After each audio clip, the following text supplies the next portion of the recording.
Welcome to the Key to Growth podcast, Home Services Marketing Unlocked, with me, your host, Jen McKee. Every week, I sit down with top marketers in the trades, from the brains behind $100 million companies to those scaling from 1 to 3, even to 10 million, breaking down exactly how they got where they are and uncover the secret to their success. If you're ready to grow your business and get real, actionable insights, you are in the right place. Let's unlock the key to your marketing success starting now. All right. Welcome back to the Key to Growth podcast with me, Jen McKee. And today I have Texas and Medley and Ryan Vandenberg. I didn't even ask you how to pronounce your last name before. I just tried to say it. So hopefully that wasn't too bad. Joining me today. And I'm so excited to talk to these guys. I've been kind of seeing some things they've been doing on social media and I wanted to dig in a little bit, but let's get started and have you guys just kind of say who you are. So I'm Texas Medley, born and raised in the Dallas, Texas area. Been surrounded by the trades my entire life. Kind of grew up around them. My dad has done this since I was a young person. And then I kind of got to grow up helping him during the summers for a couple of years when I was really young, about 12 or 13. It was probably the first time I went on a job. It actually was helpful. Did it for a couple of years, left the trades for a couple of years, came back to the trade, stuck in the trade. So flowing through my blood, I guess. Right, for sure. Okay, Ryan, and what about you? So yes, I'm Ryan Vandenberg. You did pronounce my name the right way. So, cool. Texas and I went to the same school. Okay. That's where it all started, just skateboarding together and trying to one-up each other for many years. You eventually got the upper hand in a pretty big way. So anyways, but yeah, so I'm a musician primarily. That's my background, is record production and playing live. So I was a full-time musician from, really 2005 when I was still in school. We did it, full-time, and we toured during the summers. And up until COVID in 2020, when that hit, music stopped. And I'd always done video for our music projects. And as I saved money, we bought better and better equipment because we realized we could probably shoot the content ourselves and edit the music videos ourselves, save some money. But obviously there's a ton of trial and error that goes with that to do well at it, right? And so when COVID hit, I had all this camera equipment and music pretty much went straight off a cliff, and hopped into the video world pretty much full time. I'm here in a recording studio. This is my office. So I still do work on music. I think they go hand in hand. Videos with really intentional music do better than videos that have crappy stock music. So yeah, so that's it. I pretty much jumped into the video world, and then Texas had brought me on here and there to shoot content for them, some nicer stuff. And I had a big retainer project that was winding down in 2023. And he just said, "Hey man, you want to come do it with us? You to come work with us and shoot content." And he pretty much said, "I don't care what you do. I don't care where you take it, just make us the best, and you can work from home. You can come to the office. You can do whatever you want. Just make us the best." And so I was like, okay, that was a really good timing. That was winding down. So when I came in June of last year and did all the Next Star meetings and all these coaching calls with all these different folks in the HVAC industry, and learned a lot about the lingo, a lot about marketing. I probably have added 30 to 50 acronyms that I'd never heard of in my life. And, never too prideful to ask a dumb question. What is PPC? All these things that all of you guys know, you deal with it every day. And so, yeah, good 2 months in working with Texas and being up there, I quickly realized that I saw the work that he did there, and he created this culture where people want to stay and people want to work hard, and they were incentivized properly, and they were cared about. And I realized, I think I want to do that with marketing. I want to create a company, an agency that does content and really intentional marketing. So I immediately, probably 3 months in, formed a company myself, hired 2 people. And my goal was basically, all right, let's make Medley the most successful case study. And let's let it be what helps us learn what works, what doesn't work. And whatever things are really working, let's hit it hard there. Let's try to reverse engineer it and try to figure out why it's working. And when things aren't working, let's try to figure out why they aren't working, right? Until we can have a really, really good play. And that's what we've done, really. Not that we have it all figured out by any means, but Texas has graciously afforded me the ability to use Medley as a guinea pig, right? Honestly, I'll never take that for granted. Here we are. All right. I mean, that was great. That though is, he talks about me being able to afford him the opportunity to use Medley as a guinea pig, and me offering him to work from home and have this level of flexibility. I just want anybody who does listen to this to know, don't do that with just anybody. I know this guy, he's an hustler. And in addition to that, he doesn't do anything that is just not stellar. Everything he's going to put his name on is going to be, and I'm not exaggerating, if he's going to do it is going to be at an absolute elite level. Yeah. So knowing that about him is, or whoever you decide to bring in, if you're going to offer those kind of things, be very careful. Ryan's I would make that kind of a offer too. Yeah. I had no idea that this is what I was walking in on with you guys. And that is really cool. And even from hearing you speak, Ryan, I can tell that that is definitely who you are just based on how you told that story and what your plans are with this. So I want to come back to what you just said, Ryan, but I want to start with Texas. Before you had him, like, how did you get started when you had, so, okay, Medley is your company, or was it your dad's company that you took over? It's my company. Okay. So when you started and you had no customers and little team or whatever, like, how did you get from there to where you are now with your Yeah. marketing? So I'll spare just the long details of it. A couple of different things. After I had been in business on my own for about 6 months, I knew a man that retired, and when he retired, I bought his phone number. I didn't Okay. get asset, get tools. All I got was a phone number. So that was kind of my introduction into I guess getting some real business. But beyond that, the only thing I really knew how to, which I guess in hindsight actually works pretty good, if I was on Facebook and I saw somebody ask a question about who to call for this problem I'm having with my heater or with my air conditioner, you get this list of either A, it's call my guy, here he is, here he is, here he is, or you get Yeah. this little call me, I'd love to come out, this. And I just kind of took the approach of what's it doing? Give me a call. If I can walk you through it over the phone, I will. Mhm. Or it really doesn't matter. Happy to help you however you want. Or if somebody would take a video of something that was going on with the unit, or they had a question about how to repair something themselves, all you would find is all the local HVAC guys talking about you shouldn't do this yourself, it's dangerous, you need a qualified guy, this and that. And I would just, draw a picture and make a video of how to do it and post it. Yeah. So you Kinda just taking on- provide free value. Yeah. I mean, I didn't really realize that in that moment that that's what it was. I just thought, be a nice person, help this guy. But Right. So with those phone numbers, did you call all those people? The phone numbers you bought? I got his phone number. Oh, and so then people called you. Correct. So you didn't even get a customer list. You just got the phone number of an old company. And then you had to like just tell them you were now the person who was doing the work. That is correct. Interesting. So how many calls did you get off of that? Organic Steve, bro. It's the OG Steve number. Yeah, we had that phone number. It's one of our tracking numbers. We call it the OG Steve number. Really?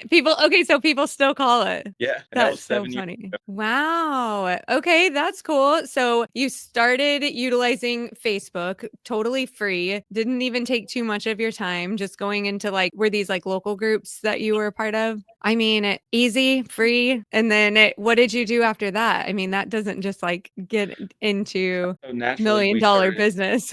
Well, we just started getting calls from that, and then people started referring us, and because maybe we helped them through Facebook, and it just kind of snowballed from there. We coupled that with what I still believe is the number one reason we grow, this crazy obsessive focus on taking great care of the customer. And I mean, it sounds kind of corny, I guess, but that is our best marketing, is the way we take care of our customers and the referrals you get from taking care of those customers. And then that just turns into reviews online, be it Yelp or Google, and those just have organic good care of these customers. So I mean, my way of thinking about marketing is pretty low level, I guess. I mean, it works, but it's not this well thought out process. It's just do the things that you think are the right thing to do, and good stuff tends to happen when you do good things. Yeah. I don't really have all the marketing answers. I just try to provide value and content that I think maybe people want to hear and see, and if they don't, then I made it for me. Yeah, that actually, I mean, that's how I see it too. It's pretty simple. It's just, what are you doing, and document what you're doing and do the right things. So, okay, Ryan, let's talk about you came in with some background in content creation, right? Like video creation. I love what you said about music. I have always really felt that way, which is why TikTok has been such a fun platform for me, because I love the music and video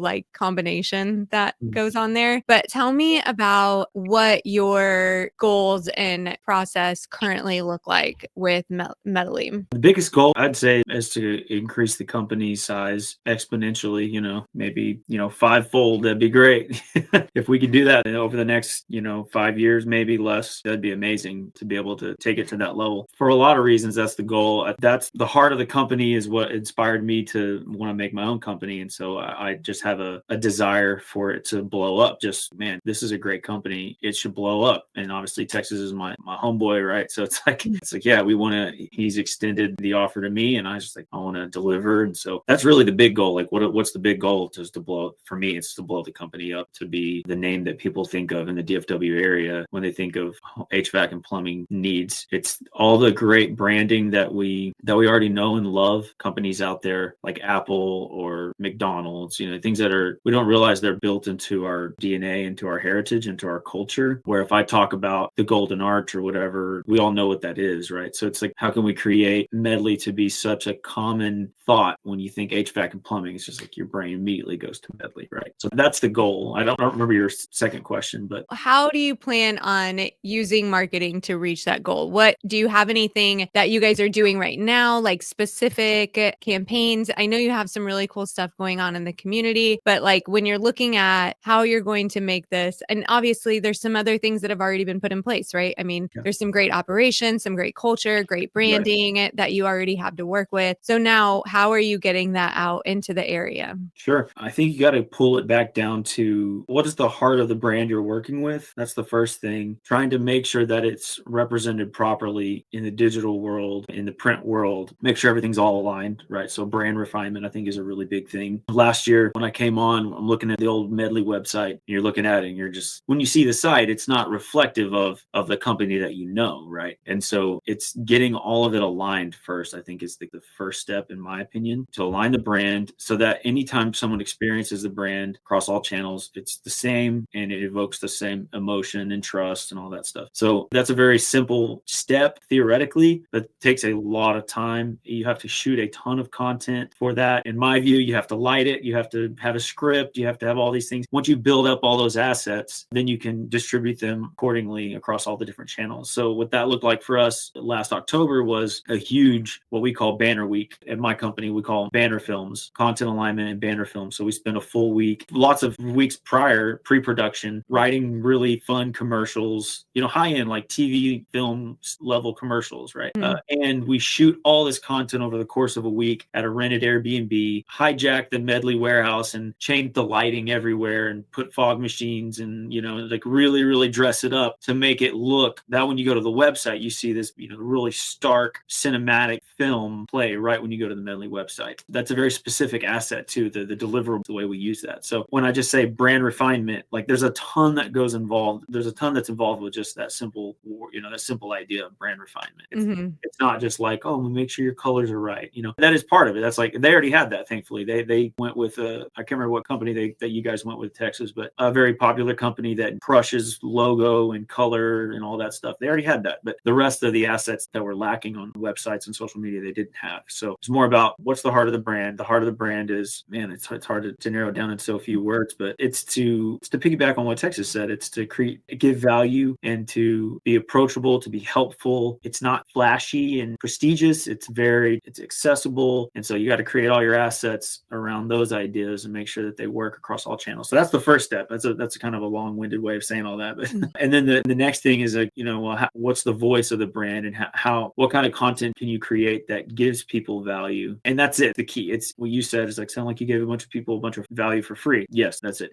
What kind of content can we create in our ads, in our short form content? And really, we can touch on this later when it comes to like SEO and stuff, where we're headed next, which I'm really excited about, is whatever stuff we're cranking out, it's making people laugh, it's informing people, it's entertaining, it's informing, it's helping, right? It's creating value for free, right? Just from the get-go. Wherever they land on the site, they're getting something out of it. And so the goal is, if people just stay on your social media, like no one cares about HVAC social media pages. Like that's absurd to think that. Yeah, like nobody. Why would we do that? We got other people making really fun, crazy content, artists, and silly comedy sketches, and all life advice and all that stuff. We gravitate towards those type of content creators. Well, it's like, just make your HVAC channel do the same thing, right? Yeah. And forget about some sort of call to action. The goal is to just create that sense of warmth and entertainment value for people, and then they just stay on a little bit longer. They stay on your website for 7 seconds longer. If every customer does that, your SEO goes up. You rank higher in Google, right? What I'm going to. One of the things that I see a lot of people, in my opinion, that they do wrong, and that Ryan and I have had a lot of conversations about. Not only do I just not want Medley to be that, to me, I just don't think it works well. Is everybody everybody, all these people that are buy my thing, buy my thing, buy my thing. You're just cramming down their throats stuff you want to sell to them. You're not want to buy your thing. You ain't never done nothing to me. Yeah, for sure. Okay, so you're creating all of this content, and I think you just kind of touched on something I kind of want to go a little bit deeper in. And it's kind of like, what other types of content then are you creating currently? So you're not creating like, a bunch of promotional content. I know you guys have the Medley hunt. That was a really fun, like community inspired campaign. Talk a little bit about some of the campaigns that you're doing like that are really more about like involving the community rather than buy my HVAC services. Sure. Yeah, I mean, so the Medley hunt specifically is Texas idea. I think it was inspired by another local channel that just was hiding stuff and then dropping a clue, and then people would go find it. And that I think the channel blew up. Like Texas, you could speak more to that. It was a guy who was going around hiding like $20 bills and just saying, "All right, I hit it here, come find it." Yeah. Around. And that's where the idea kind of stemmed from. Cody told me about it. I saw the video. I thought a furnace. You put it on the radio. So y'all are doing radio, you're doing TV, social media, all your Google stuff. Is that right? Yeah, TV, not necessarily, not like traditional broadcast TV, but like geofence, people that visit the site, we could toss it on their streaming ads, Hulu, YouTube, well, not Netflix, or whichever ones have ads when you stream. Okay, cool. And those are the commercials that you made at the beginning whenever you were talking in October of last year, we shot all this content. So then we have all these assets to use to fill the website with, images that actually look good. They're not stock images. It's stuff that is part of the brand. When you go watch, you can see a commercial and you see it there, and then you see it on the Facebook and you see it on everywhere. It's all our content. Yeah. What about in the community? Like, are you guys still getting out at local events and sponsoring local teams and things like that? So we're not doing a ton of that at the moment. We did an event at the Medley warehouse where we set up a disc golf course at the website, or at the warehouse, and I worked for like the biggest disc golf channel that was what I was doing before Medley. I was directing content at the biggest disc golf channel in the world. And so I know like all the top players. And so I had the world's best player come in, and we did like a charity event and then set up a disc golf course all throughout the Medley warehouse. And we're talking frisbees breaking his exit signs and busting thermostats. Oh my gosh. It was a blast. And the people loved it. Like all the people that came to play, it was incredible, So that was kind of a test. And we will get back to that kind of stuff. We've really tried to focus on some other things right now. We just rebuilt the website. We started working with a different digital marketing agency to run ads and stuff. So our head's kind of in that space right now. Yeah. But yeah. That is like super unique, because I think about standing out in your market is doing something different than what other people are doing. So like I'm just curious about this disc golf event, but like who was there and how did you get people there? And then did you record it and use that for content later? Yeah. So we did record it. We recorded the content and we will release that. We had some issues with some of the taping. It was rather chaotic. Like, honestly, I don't think I was ready for it, to be honest with you. We didn't have the budget to hire a good team to record the video properly. We spent so much time setting up. And so the event was a success. We could probably squeak an edit out of it for sure. But the goal was kind of a test to see, hey, what kind of stuff can we do at the Medley facility to get people there and give back to a niche community, right? There's definitely things are trending towards niche, I think, at least from what I read all the time. It's like, we'll find a niche and stick to the niche. Well, HVAC is really tricky, right? Because if you're trying to market, only thing you're offering is something that only people, they need it maybe once every 15 years, right? Mm-hmm. And it's hard to make that sexy, right? It's hard to make it to where you're buy our $20,000 system, right? Yeah. You're going to love that you did, right? Like that's very, very difficult. But what I think you can do is if you invest into like a niche community, right? And then another niche community and another niche community, then whenever those people need that replacement, you invested in them already and they're going to come to you. So that's your community was the disc golf community. That's correct. Yeah. Okay. I think that's really interesting. Okay. So as far as like things you did like that, have you done anything really big and like unique and fun that just didn't work out that you can think of? It's hard to know if that particular event did or didn't work out yet. It's a long game. Sure. It was a total success. Yeah. In the moment. If you've ever been to like a skate park lock-in, Texas is smiling right now because he knows exactly what I'm talking about. But imagine, you're locked in with all your friends and it's just this frenzy of hype, right? Yeah. Like that's what happened in the warehouse. These people were hyped. There's like 60 people and some of their family that came out and crammed into this various stations of this warehouse, all just hyped about this event. In their world, their Tom Brady is right in front of them. Right. You brought the best of the best. I mean, I totally see it and I get what you're saying. Like if you're whoever, I mean, everybody at some point as a homeowner is going to have to invest in their HVAC system. So it's not like you chose a group of people that would never need this. So that's super interesting. Yeah. It's the idea is like why make it about your offer when they don't care about your product pretty much ever until they need it, right? So just don't make your marketing about that. Like you can just create value, create experiences for them. I think that'll be a part of 2025's play for sure, is like more event style stuff. Do you have anything that you're already thinking of or any other niche markets that you think might be good to go after? I think it's easy to, speaking for myself, I think it's easier to start with the ones that you are already excited about. Yeah. So long as they have a customer base of homeowners, right? So I'm not trying to put words in Texas's mouth, but the ones that come to mind are, hey, what are the guys at the shop, or what kind of niche markets are they already in? They're involved in cornhole. Texas is involved with billiards, right? Like just stick with the ones that you know and love. And I think when you approach it, something that you're already passionate about, it makes it a lot easier. You know the lingo, you know how to talk to those people. That's where I would recommend to start. So the one thing that keeps coming to my mind, and I just want to say I do love this idea, but like so many people focus on the women of the household. So what do you think about that, even with these markets that you're talking about, which tend to be, from what I can think of, predominantly male? Yeah. Is that, I mean, and not, of course, we know that the men live there too, but there's so many home service companies that are really focused on the women. I want to say something about that. Like Ryan just said, start with the things that you're truly just passionate about and the things that you understand and that give you the feel goods and giving back to them. I think it's great that so many companies are putting so much focus on catering to women, or I don't know the right way to say it, but taking that avenue. Yeah. But if that's not your actual passion, it's forced at that point. It's inauthentic. I don't even know if that's a word. It's not authentic. Yeah. And it's probably not the right way to go. But for those that actually have a true passion for that, it's probably a great way to go. Yeah. I think about that when I see these companies, and this sounds heartless, but it's not meant to.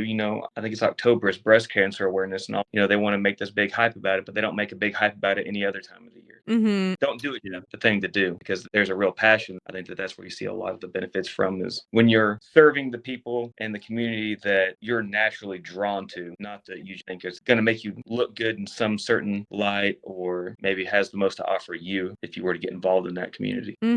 I like that. That's a really cool way of thinking about it. Okay. So for your goals for 2025, what do you see in social, or I'm tripping over my words because I wanted to talk before we get to that. I wanted to talk a little bit about social media, because you've talked a lot about, and I can tell from the way that you're talking, your content is very produced. This isn't like, get your iPhone out and record, but how much of that are you doing? And how much content are you putting on social media right now? Yeah. So I come from a high-end background, very cinematic, not so much video. Video is, kind of what you see on TV. I think it's just what I like. I like stuff that feels a little like there's a lot more at stake. Obviously, if you look at the Medley content, if you look at the banner video on YouTube or the one on the website, it's very like there's a lot there at stake, right? It feels important. But so early on, we were kind of spending a lot more time on higher production value for content that we put out on social media. I never have been, the last couple of years really on social media. So I haven't really noticed the trend towards pop out your iPhone and make a video. It probably hasn't been until probably the kind of earlier this year that really kind of hit me like a brick, where I was like, hey, dude, we don't have to get this whole script together and light it all and all that stuff. We just don't have to do that anymore, not for the social media formats. Not that it can't work. It's just the return on investment might not be worth it if you're spending all this time trying to come up with this crazy concept, right? And it takes forever to release it. And then you got one video that pretty much no one cares about. Only a couple people like it and they share it and that's it. But going back to the adding value thing, you can add value when you just pop out your phone and make a video like Texas did about the offer, why companies do the $39 tune up and all that stuff. stuff. Like that's Mhm. immediately adding value. So to answer your question, we plan on doing a lot more like that. We tested it already and realized, yeah, this is the way to go. For regular content to trickle out, once a week. Yeah. Those types of videos, that's definitely the play. Right now, the only thing that's really hitting hard right now is the Medley hunt on our feed, because we want it. That's like where everything's out. We're dropping a clue, 3 times a week, and that's linked to the website. And so it's like we want that stream to just be pure, right? But once that's over, yeah, we've got several things that are coming down the line. So the stuff we haven't done yet that we plan on doing is still shot on phones. It's a lot of trends that we've seen on YouTube that, again, we like ourselves, that we think are funny or entertaining or helpful. And we're just kind of recreating a lot of those just within our own group of people. And then we'll trickle that out on social media. But I think we're waiting till after the Medley hunt is over to do that stuff. So the high-end stuff we're saving for TV and for like landing pages, I'd say. If you have a really nice high-end piece of content on a landing page, someone clicks on it from an ad, it kind of automatically kind of qualifies you above other people that haven't seen an HVAC company that looks like a Top Gun, movie or something, right? They haven't seen that, right? So that, to me, in my mind, that can set us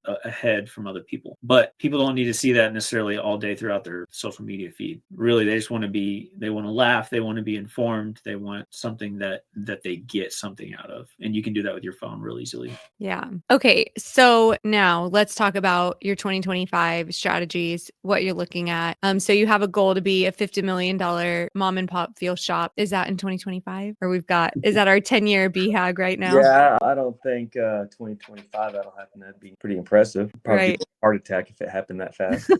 Yeah, that'd be crazy. That'd be tough. But so tell me what your goals or what your plan is for marketing to reach your goals in 2025. So if you're talking like numbers wise, or just kind of like, hey, what's the high level marketing goals in 2025, to hit our benchmark in 2025? Yeah. What is your high level marketing to hit the benchmark? Brian and I operate a little bit different in that, he's a lot more methodical than I am. I'm kind of a ready, fire, aim. And he's like, well, thinking everything through and putting these great plans together, and helps keep me in line a lot. Probably really good. I think that's what you need, like the visionary and the integrator. Well, he's also great at vision as well. Yeah. But I really say that I was going somewhere with that. Sorry, I didn't mean to interrupt you. No, me. I think what I was going to say is when we look towards the goals, and I'll let Ryan speak to the things that pertain to him, but for me, it's a lot of trusting that he has the plan under control, and me just having these sporadic one-off ideas every now and then that I send to him and maybe we do something with. Yeah.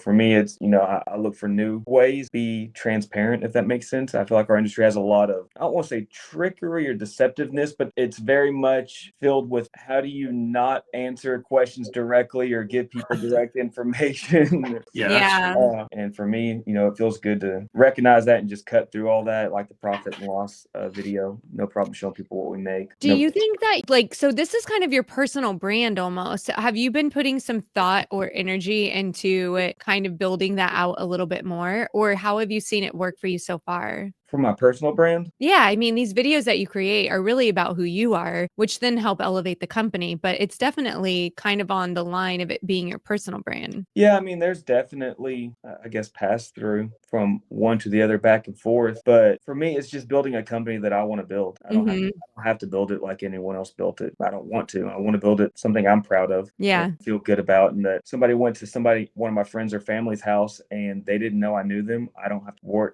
tell them to do something. We handle all of our operations. There's some kickbacks, I guess, to my personal brand because of that, but it's not really what I'm going for. It's not really the objective. It happens, sure. When I go to the events, I see people that know me and it's flattering, to say the least, but it's not the objective. I don't care about being an influencer or anything like that. If it happens, then that's fantastic. It's nice to be able to give back. Yeah, for sure. At least and from all the channels, the online, I don't think you can separate the two personally, because it's your last name, freaking first name is, Texas. Like, that's crazy. I think they kind of go hand in hand, but that's the root of it. And I think the company, the rest of the company aligns behind around you, Texas. And so I don't think you can really split it. Now, when the customers, the way they experience it, which is the most important thing anyway, they might not ever meet him, obviously. And they're the ones that refer people. So I would say, to answer your question, in 2025, into 2023, when I came on, it was me trying to figure out what is marketing and what does that even mean? And, trying to caught up to speed. Texas knew and and probably still does know a heck of a lot more about all these different acronyms and stuff. But it was me kind of getting in line with what all that do, and then trying a bunch of stuff in 2024 and with my own company, like trying to get my own team to help make Medley the best, right? So that's a huge trial and error. We had a particular digital marketing partner that we stopped with in September. We just started with a new one, right? So it's kind of building everything up for 2025 to be the year that we really, really hit it hard. And so the goal for me, what success would look like in 2025, our brand search, which is already really high. We get a lot of our leads when people, not from pay-per-click necessarily, but they're typing in Medley because the brand is hot, right? What success to me looks like in 2025, the approach is creating so much content that people value that they're our best advocates, and then people look for Medley, not so much HVAC near me, right? And then that way we're able to take the money that we do spend on pay-per-click ads, and those can really go a lot further on people who are new to the Medley family, right? And if we see the pay-per-click ad spend or return on investment go up significantly next year, like 5 times, 7 times next year, that's getting new people who didn't type the word Medley. To me, that's like a big indicator that we succeeded in 2025. Depending on what the number is, we'll have to see. I think last year was kind of weird with the economy kind of being where it is. At least that's what everyone tells me, and I keep hearing other people say that we're struggling too, and we lost this year or whatever. For me, an indicator of success would be return on ad spend for paid ads is significantly higher because most people typed in Medley instead. So the brand search went up. So instead of 60% of the people that are customers that find us online, they typed in Medley. They didn't type in back near me. That's really good. Most of the time, it's rarely that high. And so if that number can creep up and we can use that other money to reach out to new people, that's going to say that we're doing our job. So that to me, the play is pretty simple. Create engaging content, get people out in the community with things like the Medley Hunt, make sure that people are incentivized to share our content, create content that people want to share. We do have, I don't want to know necessarily if I want to go through one of our little schemes because I want to keep it close to home, but basically we incentivize people to share our content. So I'll just leave it at that. And when people do that, they see that, hey, my friend shared this HVAC company video. Like, why would he do that? He must really like the company, right? And so our best marketing is going to be the people that refer us. So that's to me the whole thing is really great content, incentivize people to share our content and to refer us. And then that way external, like the ad dollars can really go to people who have never even heard the name Medley before. And then one thing I'll add to that is, I don't know who your audience is mostly. You can't be afraid to spend the money. I see a lot of these, especially smaller guys, they try something, they put, $1,000 on something and they don't see a return. They say it's a waste of money. It takes a lot of money and you have to spend it again and again and again. And you have to just kind of get used to taking jabs to the nose because you're going to spend a lot before you see any real traction. When Ryan started, I couldn't tell you how much we spent before we actually had something of substance. I mean, on that 1 week cost us $20,000, I think, Ryan. That 1 week, the banner week is 20. That's true. I mean, and that's like cutting costs. Like that's nickel and diming it, to get the amount of content that we got. 7 television quality commercials, an enormous amount of still photography, transforming the warehouse for 2 days. Actors, paying actors, food, craft services, like a ton of stuff, right? That's nickel and diming it and being extremely frugal with it. We got a lot out of that. But see, and we have only just started to air some of those commercials, right? So that's a lot up front to plan. Well, we need a commercial for summer. We need another commercial for summer. We need a commercial for plumbing. We need a commercial for a hot water heater. We need a commercial for winter, right? So but we did it all that 1 week in October, and we're only just now airing some of that stuff for the first time. That's one thing I would say is make sure that, basically you just can't be afraid to spend money. You have to get it out of your head that every dollar is going to return back to you because that's just not how it works. You have to spend money. You have to be willing to invest in your business. Yeah, absolutely. And sometimes it's a whole bunch of things that add up to somebody choosing you. So we know that people consume so much content. They might see your stuff in 5 or 6 or 10 different places before they actually call you. I keep telling this story, but the company that we bought our HVAC system for, I saw their marketing for 10 years before we had to, invest in a whole new system. Like, of course. And why would you fight fight against that as an HVAC company? Why would you think that you're going to like make your equipment look sexy, to make them want to pull the trigger on a system? Like, it's just not how it works. And so I just think you kind of have to abandon that. Okay. Well, you guys, I have really loved this conversation. Y'all have really given us some great stuff.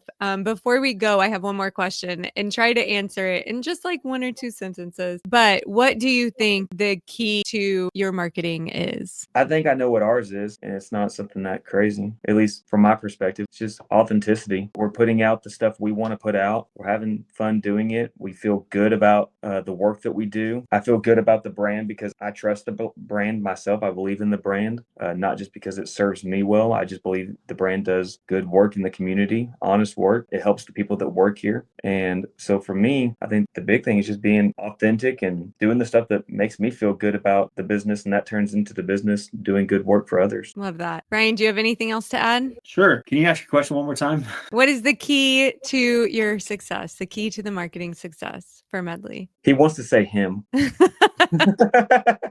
Definitely not the case. I think I said it earlier, I don't think it really is far off from this statement, but creating stuff that people want to share. Mm-hmm. People are incentivized to share something. I think that's it. Like, that's the big key there. So all sorts of content, a radio ad that's really funny or informative, whatever it is, it's the stuff that people remember and want to share. And that takes a lot of thought to do that. You have to be very intentional. It's not easy to sit here and trying to think of, like that video of Texas, like the concept is simple, of him talking about, hey, I want to do a video on why we do $39. Like, it's such a simple idea. You can't, in a sea of all the other different ideas, we have ideas all the time, and that one, rose to the top. And so for that particular week, we wanted to try it, and here I am rambling. But yeah, are people going to find value in it? Are they going to want to share it? And that's it. You do that. And I think if we like to consume the content ourselves, it's something we would share, then somebody else would. If we're doing like stock footage, stock photo sharing stuff with a little caption, and then trying to kick them over to the website, like that will never, it's a waste of time.